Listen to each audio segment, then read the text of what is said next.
खडकपाडा पोस्टे हद्दीत आंबिवली येथील इसम जाफर मनोज इराणी हा गांधारी ब्रिज या ठिकाणी संशयास्पद आढळून आल्याने अंगझडती दरम्यान 10 ग्राम वजनाचा अंदाजे 31,000 किमतीचा मेफ्ट्रॉन अर्थात MD हा पदार्थ विक्री करण्याच्या उद्देशाने स्वतःजवळ बाळगला असल्याचे मिळून आले।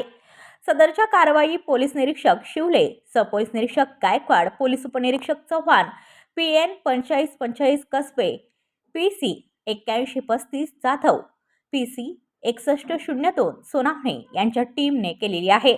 कल्याण परिमंडळ 3 मधील विविध पोलीस स्टेशन अंतर्गत मोकळी मैदाने, निर्जन स्थळे व रोडवरील आस्थापना यांच्यावर पोलिसांतर्फे धडक कारवाई सुरू असून शनिवार रविवार रात्री विहित वेळेपेक्षा सुरू असलेल्या आस्थापनावर एकूण 73 कारवाई तसेच उघड्यावर व निर्जन स्थळी नशेखोरांवर एकूण 168 कारवाई करण्यात आली आहे। अशा एकूण 241 कारवाया करण्यात आल्या आहेत।